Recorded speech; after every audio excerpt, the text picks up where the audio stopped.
So I welcome you all in our E for Economics series. E for Economics series में हम जटिल मुद्दों को आसान भाषा में समझ रहे हैं जो हमारी अर्थव्यवस्था, दुनिया की अर्थव्यवस्था से सरोकार रखते हैं।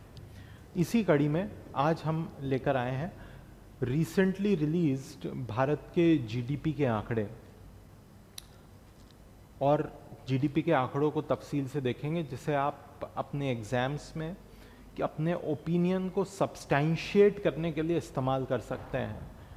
एक होता है ओपिनियन और एक होता है तथ्य। व्यक्ति आपके ओपिनियन से तो लड़ सकता है, व्यक्ति आपके तथ्यों से नहीं लड़ सकता। इसलिए जब भी आप कोई ओपिनियन रखें, अगर वो तथ्य से बैक्ड है तो आप बाजी जीत जाएंगे।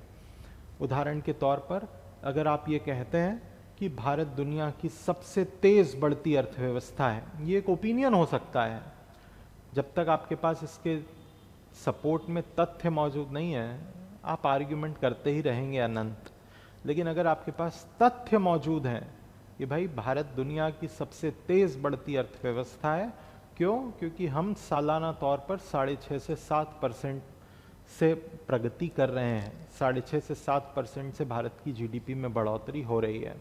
इसके बाद आर्ग्यूमेंट खत्म हो जाता है क्योंकि आपने एक फैक्चुअल डेटा पॉइंट दे दिया है। ऐसे ही कई सारे डेटा पॉइंट्स आज के लेक्चर में मैं आपके सामने प्रस्तुत करूंगा जो आपके आंसर को एनरिच करते हैं सिविल सर्विसेज, यूपीएससी और एमपीपीएससी के लिए। तो बिना कुछ और देर करे हम ई फॉर इकोनॉमिक्स सीरीज का ये पार्ट शुरू करते हैं जिसमें हम आज बात करेंगे लेटेस्ट जीडीपी डेटा पर।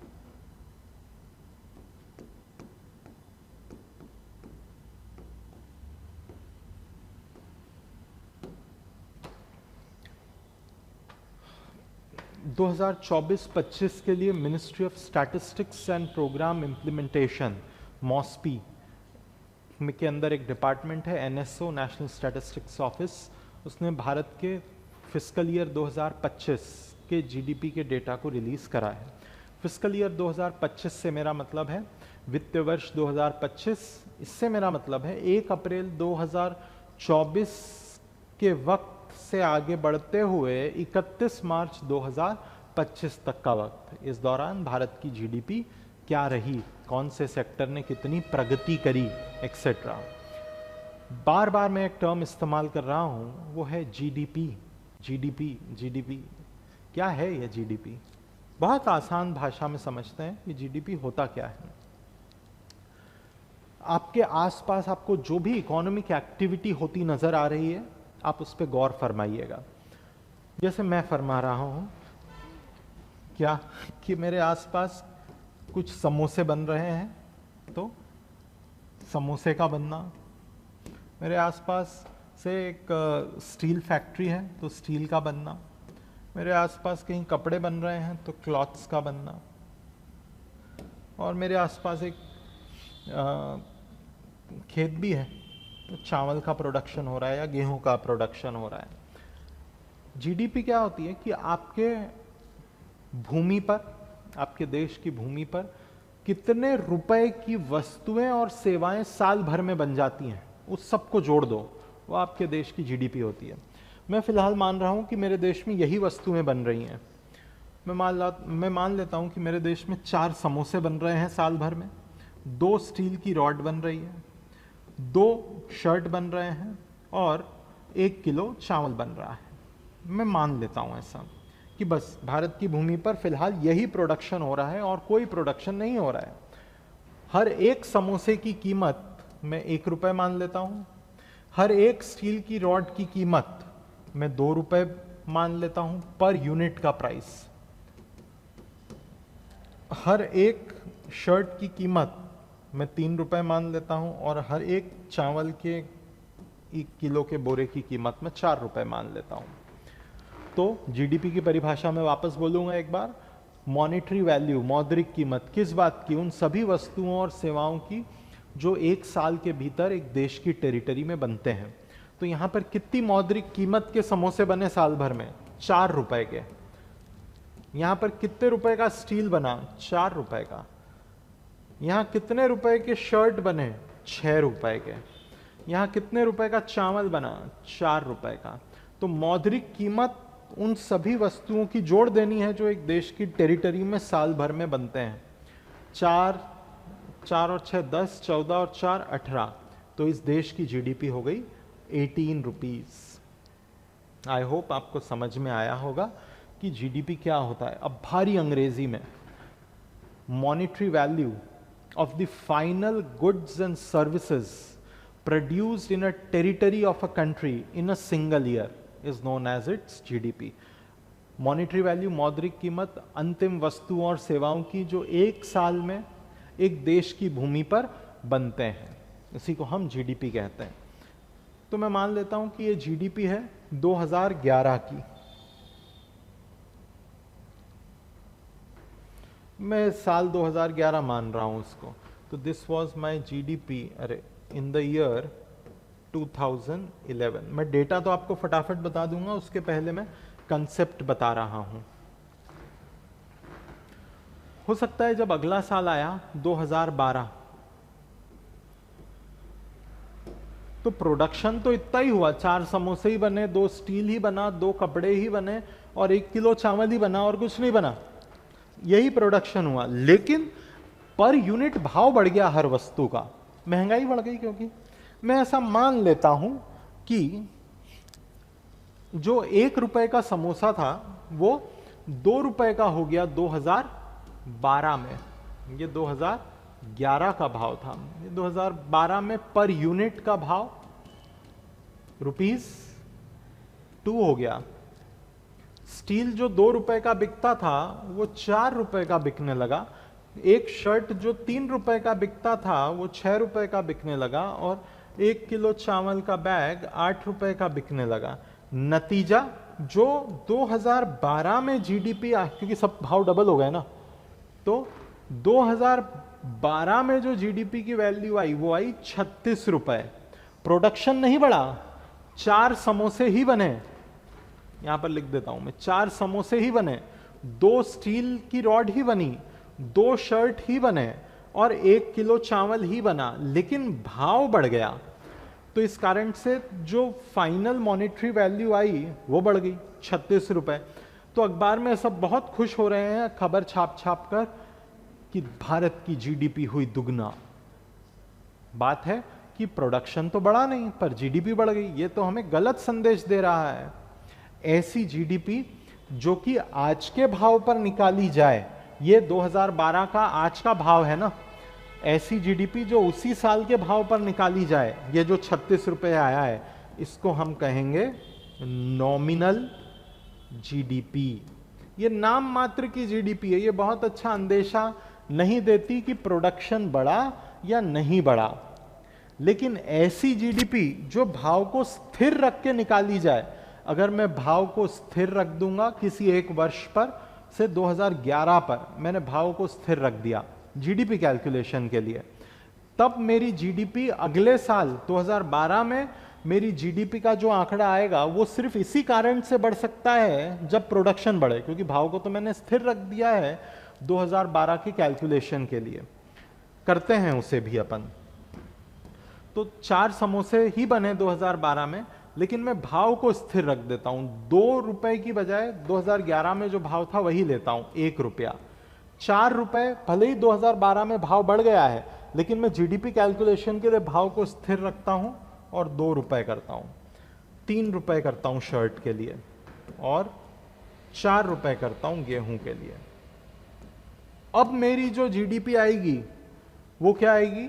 वो स्थिर भाव पर आएगी। अब अगर इस भाव पर मेरी जीडीपी को बढ़ना है तो एक ही तरीका है, क्या कि प्रोडक्शन को बढ़ना पड़ेगा। 4 की बजाय जब 8 समोसे बनेंगे तभी मेरी जीडीपी इस भाव पर बढ़ी हुई नजर आएगी।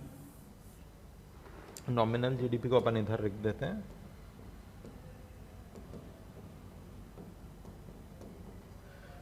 ऐसी जीडीपी जो कि स्थिर भाव पर निकाली जाए उसको हम कहते हैं रियल जीडीपी। कितना होगा? 4 समोसे 1 रुपए का भाव, 2 स्टील की रॉड 2 रुपए का भाव, कुल मिला के ₹18। ये एकदम सही सही अंदेशा दे रही है। तो आपको ये दो कंसेप्ट समझ आए होंगे कि भाई रियल जीडीपी क्या होती है और नॉमिनल जीडीपी क्या होती है। आप देखेंगे 2012 की नॉमिनल जीडीपी, नाम मात्र की जीडीपी तो डबल हो गई, लेकिन प्रोडक्शन तो बढ़ा नहीं था। तो उसके डबल होने का कारण क्या रहा? भाव बढ़ गए थे। लेकिन फिर हमने एक और तरीके से 2012 की जीडीपी निकाली। हमने बोला भाव को स्थिर रखो, जो 2011 में थे वही भाव रखो, और फिर देखो तो जीडीपी क्या है, तो 18 आई। तो पता चला अरे जीडीपी तो बढ़ी नहीं, जितनी पिछले साल थी उतनी भी इसी साल है। ऐसी जीडीपी को हम कहते हैं रियल जीडीपी और एक नॉमिनल जीडीपी। दोनों कंसेप्ट आपको आए होंगे समझ में। एक और फॉर्मूला सुनिए, मैं डेटा बताना शुरू करूं उससे पहले। एक होता है इकोनॉमी में ग्रॉस वैल्यू एडिशन। ये जीडीपी से थोड़ा अलग होता है। ऐसा सोचो कि आपने 10 रुपए का आयन ओर लिया, अपन इसको ऐसे करते हैं कि आपने 10 रुपए का इंजन लिया, मान लो एक इंजन आपने 10 रुपए का लिया, कच्चा माल 10 रुपए का था, और इस पर आपने लैंड, लेबर, कैपिटल और ऑन्ट्रेप्रीन्योर लगाया। लैंड के बदले आपने रेंट दिया, लेबर के बदले आपने वेज दिया, मजदूरी दी, कैपिटल के बदले आपने ब्याज भरा, और ऑन्ट्रेप्रीन्योर आप खुद हैं तो उसके बदले आप क्या लेंगे? प्रॉफिट्स लेंगे। तो वो जो 10 रुपए का आपने इंजन, उस पर आपने LLC, लैंड, लेबर, कैपिटल और ऑन्ट्रेप्रीन्योर के इनपुट्स लगाए, इस कारण से आप एक कार बना पाए 100 रुपए की। तो आपने कितनी वैल्यू ऐड कर दी? आपने 90 रुपए की वैल्यू ऐड कर दी। वो और कुछ नहीं है, रेंट, वेज, इंटरेस्ट और प्रॉफिट का जोड़ है 90 रुपए। कि आपने 90 रुपए की नई वैल्यू ऐड करी, इस कारण से जो नई कार है उसकी कीमत आप 100 रुपए कर सकते हैं, लगा सकते हैं। लेकिन ये कार बाजार में जब बिकेगी, हो सकता है इलेक्ट्रिक कार हो, कोई भी कार हो, जब ये बाजार में बिकेगी, मार्केट में जब जाएगी, तो इस 100 रुपए की कीमत पर आपको सरकार बोलेगी कि भाई मैं तुझे 10 रुपए की सब्सिडी दे रहा हूं, क्योंकि इलेक्ट्रिक कार बेच रहा है तू, पोल्यूशन, धुआं कम कर रहा है, और लेकिन टैक्स भी लूंगा। तो हो सकता है कि 2 रुपए का जीएसटी लगा दे। कुल मिलाकर अब कार की मार्केट वैल्यू क्या हो गई? 92 रुपीज। ये जो 92 रुपीज है, इसी को हम कहेंगे भारत की जीडीपी। तो जीडीपी क्या होती है? Market value of final goods and services. ऐसी इकोनॉमी में जितनी वस्तुएं बन रही हैं, सबकी मार्केट वैल्यू जोड़ दो, क्या आ जाएगा? जीडीपी। 92 रुपीज की जीडीपी है, लेकिन वो 92 की क्यों है? क्योंकि 90 रुपए का वैल्यू एडिशन हुआ था। ये जो वैल्यू एडिशन है, इसको आप समझिए ग्रॉस वैल्यू एडिशन। ये तो एक कार के लिए ही है, इसलिए वैल्यू एडिशन। ऐसे इकोनॉमी में जितना भी value addition, car, tyre, shirt, कपड़े, फर्नीचर, लोहे की रॉड, समोसे, सब वैल्यू एडिशन जोड़ दो तो वो क्या कहलाएगा? Gross value addition. इस वैल्यू एडिशन पर सब्सिडी माइनस कर दो और इनडायरेक्ट टैक्सेस जोड़ दो, तो क्या आ जाएगी आपकी? जीडीपी। क्योंकि जीडीपी क्या होता है? बाजार भाव। जीडीपी हमेशा बाजार भाव पे कैलकुलेट होती है। तो दो कंसेप्ट आपने और समझ लिए। आपने ग्रॉस वैल्यू एडिशन भी समझा और आपने जीडीपी भी समझा। आपने ये भी समझा कि भाई वैल्यू एडिशन से जीडीपी पे कैसे जाते हैं। वैल्यू एडिशन, अगर आपको पता है कि इकोनॉमी में कितनी वैल्यू ऐड हुई है, तो आप उसमें सब्सिडीज माइनस कर दीजिए और इनडायरेक्ट टैक्सेस जोड़ दीजिए, तो आपको बाजार भाव आ जाएगा उस वस्तु का, कि वो ये वस्तु इस भाव पर बाजार में बिकेगी, क्योंकि सब्सिडी माइनस करो और टैक्सेस जोड़ दो। इसी को हम कहते हैं बाजार भाव पर जीडीपी को कैलकुलेट करना। और फिर इससे पहले हमने दो और कंसेप्ट देखे कि आप जीडीपी को आज के भाव पर अगर निकालें तो उसको मैं कहूंगा नॉमिनल जीडीपी, और जीडीपी को अगर आप एक स्थिर भाव पर निकालें बेस ईयर के जनरली, तो उसको हम कहेंगे कि रियल जीडीपी या फिर जीडीपी एट कांस्टेंट प्राइसेस। एक ही बात है, बस यही मुझे समझाना था।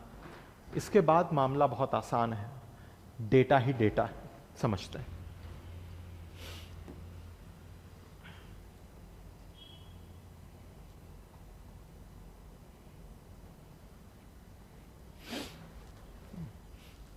ये ministry of statistics and programme implementation के द्वारा कुछ रिलीज डेटा है। अगर 2024-25 की बात करूं, फाइनेंशियल ईयर 2024-25 की, तो भारत की रियल जीडीपी, अब आप ये कंसेप्ट समझ चुके हैं कि रियल जीडीपी क्या होता है। भारत की रियल जीडीपी इतने रुपए है, 187.97 lakh crore rupees. Real GDP मतलब किस भाव पर? कांस्टेंट भाव पर। कौन से साल पे भाव को कांस्टेंट रख के कैलकुलेट करा गया है? 2011-12, क्योंकि यही भारत का फिलहाल जीडीपी कैलकुलेशन का बेस ईयर है। लेकिन अगर 2024-25 के ही भाव पर कोई आपसे बोले नहीं, बता दो कि आज के भाव पर कितने रुपए की वस्तुएं और सेवाएं बन रही है, मतलब उसको क्या कहेंगे? Nominal GDP. भारत की नॉमिनल जीडीपी कह लो या करंट प्राइस पे जीडीपी कह लो, वो है 330 लाख करोड़ रुपए। तो भारत में 2024-25 में 330 लाख करोड़ रुपए मूल्य की वस्तुएं और सेवाएं बनी है। दोनों data is important. Growth rate, अगर पिछले साल के कंपैरिजन की बात करूं, तो पिछले साल के कंपैरिजन में जो रियल जीडीपी की ग्रोथ रेट हुई है वो 6.5% हुई है। मतलब अगर पिछले साल भारत की जीडीपी 100 रुपए थी, तो इस साल 106.5 रुपए हो गई है। 6.5% से रियल टर्म्स में ग्रोथ हुई है, और नॉमिनल टर्म्स में लगभग 10% से, मतलब एक प्रकार से 2023-24 में भारत की जीडीपी 300 लाख करोड़ रही होगी, और आज 2024-25 में 10% बढ़कर 9.8 मतलब 10% बढ़कर 330 लाख करोड़ रुपए पहुंच गई है। All the data points are very important if you want to put your argument with conviction, if you want to write good answers in UPSC or even MPPSC. अगला पॉइंट, डेटा पॉइंट देखते हैं।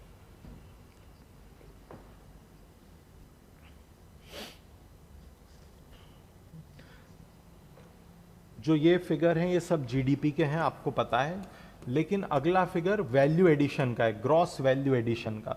Gross value addition में से subsidies minus करो और indirect taxes जोड़ो, तो क्या आ जाता है? जीडीपी आ जाता है। जीडीपी का आंकड़ा देख लिया, अब ग्रॉस वैल्यू एडिशन का आंकड़ा देख लेते हैं। रियल टर्म्स मतलब कांस्टेंट भाव पर जो भारत ने वैल्यू ऐड करी थी 2023-24 में, वो 161 लाख करोड़ रुपीस थी। 2024-25 में 2024-25 में भारत ने जो नई वैल्यू ऐड करी है इकोनॉमी में, वो 171 लाख करोड़ रुपीस है कांस्टेंट भाव पर। ऐसे ही अगर मैं करंट भाव पर देखूं, तो जो वैल्यू ऐड हुई थी वो 274 लाख करोड़ थी पिछले फाइनेंशियल ईयर में, और जो लेटेस्ट डेटा है 24-25 का, उसमें वो लगभग 300 लाख करोड़ है। लगभग 10% का ग्रॉस वैल्यू एडिशन हुआ है। वही जो आपको मैंने आंकड़े बताए कि भाई रियल टर्म्स में जीडीपी 6.5% बढ़ी है, और gross value addition real terms में 6.5 मतलब 6.4 बढ़ा है। वहीं अगर आज के ही भाव पर बात करें तो जीडीपी 9.8% और जीवीए 9.5%। ये बता रहा है कि ग्रोथ बहुत मजबूत है भारत की। कुछ और डेटा पॉइंट्स हैं, अगर आप यहां देखेंगे तो ये आपको चार्ट बता रहा है कि जीडीपी की ग्रोथ कांस्टेंट प्राइस पर, मतलब रियल जीडीपी की ग्रोथ आपको इस चार्ट से नजर आ रही है।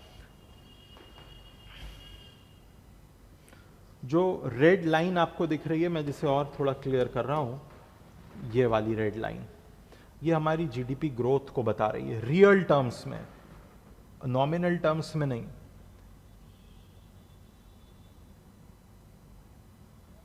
आप देखेंगे लगभग 2012-13 के फाइनेंशियल ईयर में हम 5.5% से रियल टर्म्स में ग्रो होते थे, जो 2016-17, 17-18 में लगभग 8.5% के आसपास पहुंचा था।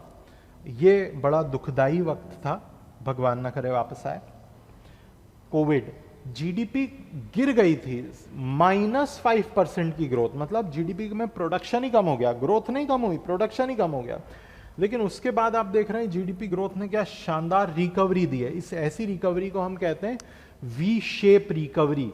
तो कोविड के बाद एक वी शेप रिकवरी हुई, और इस फाइनेंशियल ईयर में जो लेटेस्ट डेटा आया है जीडीपी ग्रोथ का, वो है 6.5%। जो red line, red dot blink कर रहा है, ये 6.5% की ग्रोथ बता रहा है। जो ब्लू बार्स हैं ये भारत की जीडीपी है रियल टर्म्स में। 2012-13 में हम लगभग 90-95 लाख करोड़ रुपए का प्रोडक्शन करते थे रियल टर्म्स में। आज रियल टर्म्स में वही प्रोडक्शन लगभग 190 लाख करोड़ का हो चुका है। ये वाला ग्राफ, कोविड वाले एक्सेप्शन को छोड़ दूं तो लगातार जीडीपी बढ़ी है। कोविड में गिरी थी लेकिन उसके बाद लगातार बढ़ी है, कुछ इस प्रकार ब्लू बार्स आप देख सकते हैं।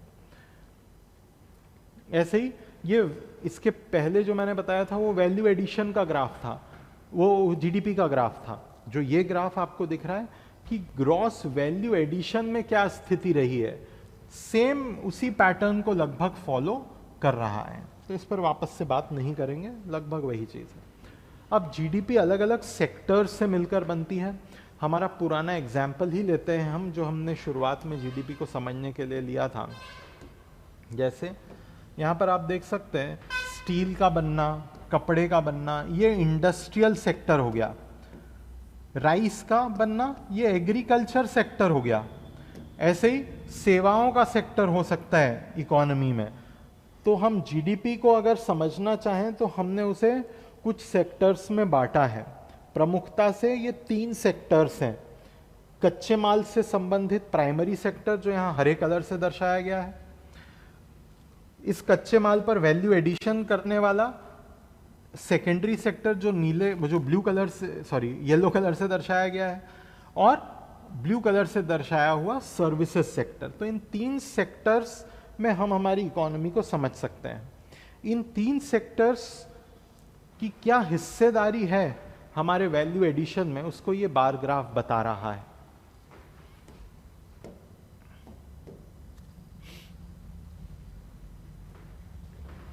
अगर आप देखेंगे सबसे बड़ा वैल्यू एडिशन भारत में जीडीपी की बढ़ोतरी में किसी सेक्टर ने करा है तो वो सर्विसेज सेक्टर है। आप बोलेंगे सर्विसेज जैसा तो कुछ भी नहीं दिख रहा है यहां पर। तो सर्विसेज किससे बना है?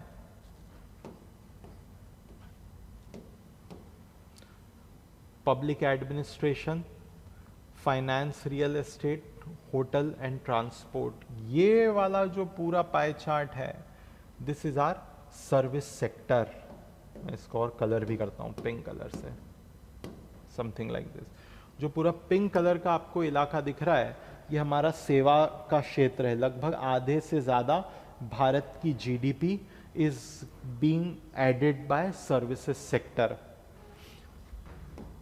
जिसमें कि शिक्षा, health care, software services, public administration की सर्विसेज, होटल्स एंड ट्रांसपोर्ट, ये सब आते हैं।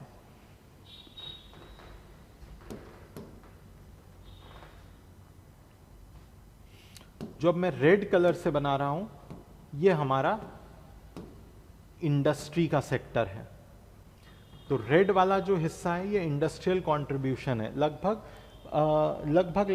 25% of GDP. Services is contributing लगभग 54% ऑफ जीडीपी। इंडस्ट्री कितना कंट्रीब्यूट कर रहा है? लगभग 25% ऑफ जीडीपी, जो लाल कलर से। तो फिर इंडस्ट्री में क्या क्या आता है,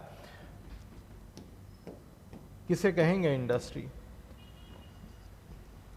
manufacturing, electricity, gas and water supply और कंस्ट्रक्शन, इसको कहते हैं हम इंडस्ट्रियल एक्टिविटीज हैं ये। ऐसे ही अगर आप ऊपर देखें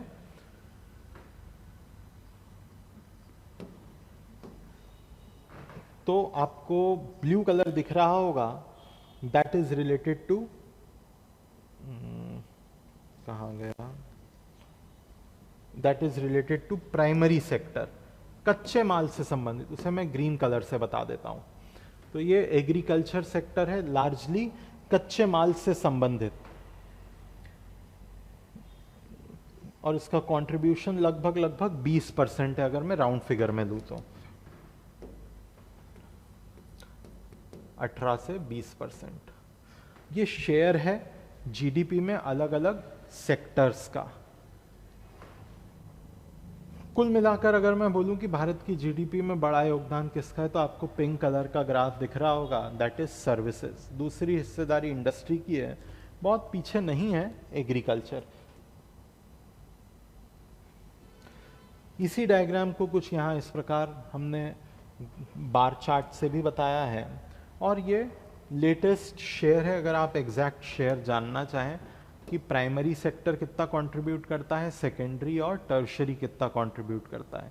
प्राइमरी सेक्टर मतलब कृषि भारत की जीडीपी में लगभग 19.7% कंट्रीब्यूट करता है। सेकेंडरी सेक्टर जैसे इंडस्ट्रीज, मैन्युफैक्चरिंग 25% कंट्रीब्यूट करता है, और सेवाएं 55% कंट्रीब्यूट करता है।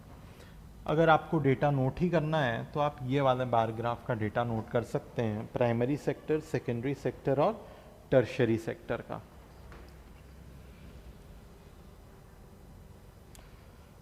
और इस सब जीडीपी पर बात होते हुए एक अंतिम बात जिस पे मैं ख़त्म करना चाहूँगा वो है भारत की जीडीपी 330 लाख करोड़ रुपए पहुंच गई है। डॉलर टर्म्स में this is round about $4 trillion. और इसी के साथ भारत दुनिया की टॉप 4 अर्थव्यवस्थाओं में आ गया है। जस्ट सी दिस डेटा, मैं इसे थोड़ा जूम कर रहा हूँ, ये मैंने न्यूज़पेपर की क्लिपिंग से इमेज ली है। यहाँ देखिए आप,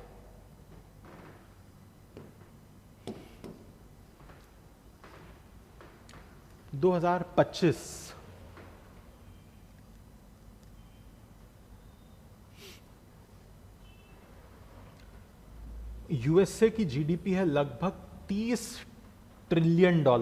बहुत बड़े लोग हैं वो, $30 ट्रिलियन। भारत की जीडीपी है लगभग $4 ट्रिलियन। ये भारत वाला इलाका है, दिख रहा है आपको, ये भारत का इलाका है।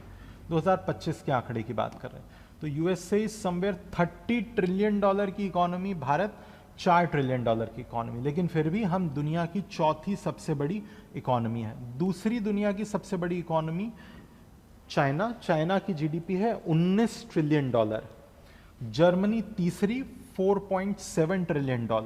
उम्मीद है 2028 तक भारत जर्मनी को पछाड़कर तीसरे नंबर पर आ जाएगा। लेकिन फिलहाल भारत ने पछाड़ा है जापान को, और जापान जो कि 4th लार्जेस्ट इकोनॉमी हुआ करता था, now is 5th largest economy. India has now become 4th largest economy. ये डेटा आपको ध्यान से देख लेना है। तो top 5 economies by GDP in the world I have mentioned here. USA $30 trillion, China around about $20 trillion, Germany about $5 trillion, India about $4 trillion. एक अच्छी खबर ये। दूसरी खबर, अच्छी खबर, नीचे वाला ग्राफ, अगर ग्रोथ रेट की बात करूं, बढ़ोतरी की बात करूं, तो हमसे तेज बड़ी इकोनॉमीज में कोई बड़ा ही नहीं है। आप देख रहे हैं ये 2024-25 के जीडीपी के ग्रोथ रेट्स हैं। भारत 6.5% से अपनी जीडीपी को बढ़ा पाया है। हमारे आसपास भी कोई नहीं है। सेकंड आया है 5% अपनी जीडीपी को बढ़ाने में कामयाब रहा है चाइना।